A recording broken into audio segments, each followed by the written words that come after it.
Hi students, आज मैं आपको गुड्स और उसका क्लासिफिकेशन समझाने जा रहा हूँ। गुड्स ऐसी वस्तु जो व्यापारी अपने व्यापार में बार बार खरीदता है, जिसका उद्देश्य उस वस्तु को पुनः बेचना होता है। ऐसी वस्तु को ही हम केवल गुड्स कहते हैं।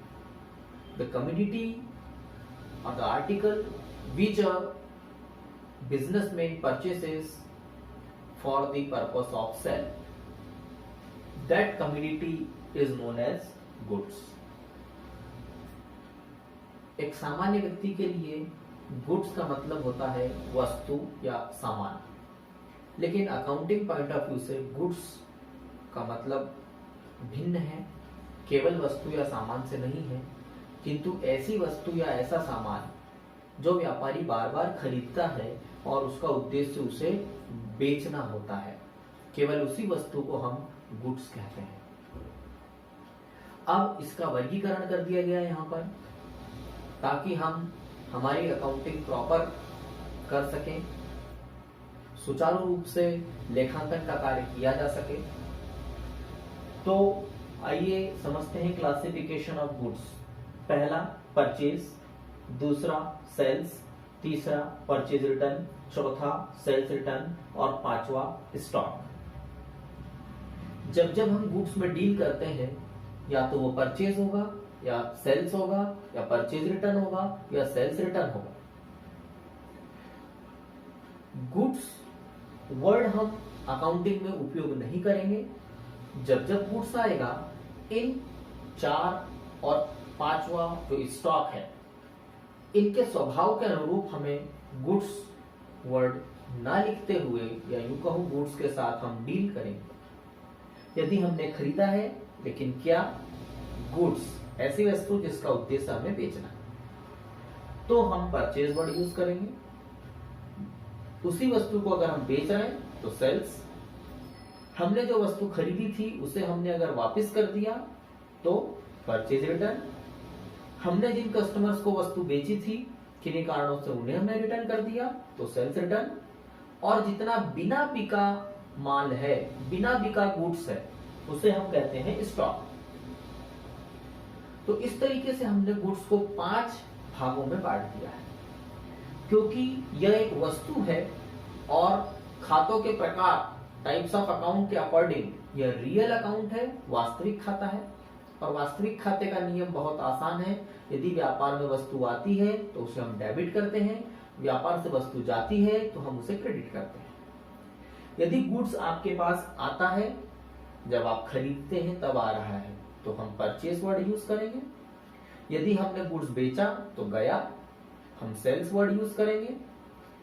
हमने जो खरीदा हुआ गुड्स था, हमारे सप्लायर को हमने भी वापस कर दिया, तो गुड्स गया, इसलिए परचेज रिटर्न को क्रेडिट किया जाएगा। और हमारे कस्टमर ठीक इसी प्रकार यदि हमें रिटर्न कर देते हैं तो गुड्स हमारे पास आया, अतः हम सेल्स रिटर्न को डेबिट कर देंगे। स्टॉक के 2 पार्ट होते हैं, एक होता है ओपनिंग स्टॉक और एक होता है क्लोजिंग स्टॉक। अब ओपनिंग स्टॉक और क्लोजिंग स्टॉक का अर्थ भी हमें समझना आवश्यक है। तो पहले मैं आपको क्लोजिंग स्टॉक समझाता हूं। अंतिम स्कंद। क्लोजिंग स्टॉक का मतलब है ऐसा बिना बिका माल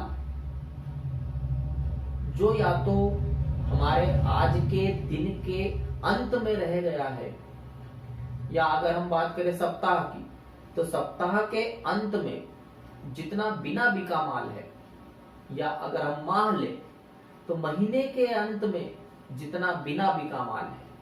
और इसी तरीके से यदि हम ईयर ले ले, साल ले ले, वर्ष ले ले, तो वर्ष के अंतिम में बिना बिका जितना भी माल पड़ा हुआ है उसे हम क्लोजिंग स्टॉक कहते हैं। The goods which is remain unsold at the end of year, that is known as closing stock. तो आशा है आपको क्लोजिंग स्टॉक बिल्कुल समझ में आया होगा।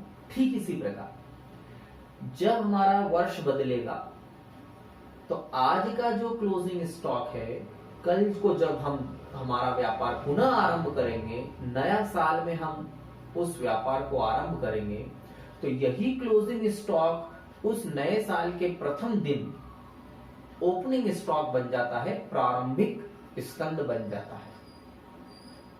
तो इस तरीके से स्टॉक को भी दो पार्ट में डिवाइड कर दिया है, ओपनिंग स्टॉक और क्लोजिंग स्टॉक। मुख्यतः गुड्स के 5 पार्ट हैं, purchase, sales, purchase return, sales return and stock.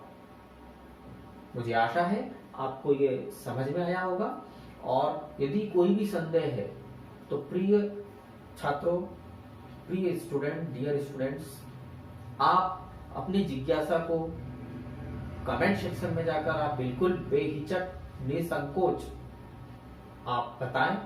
मैं आपके उन संदेहों को दूर करने के पूरे प्रयास करूंगा, जिससे कि आपको संतुष्टि मिल सके और आपके आगे के अध्ययन कार्य में किसी प्रकार की रुकावट ना आए।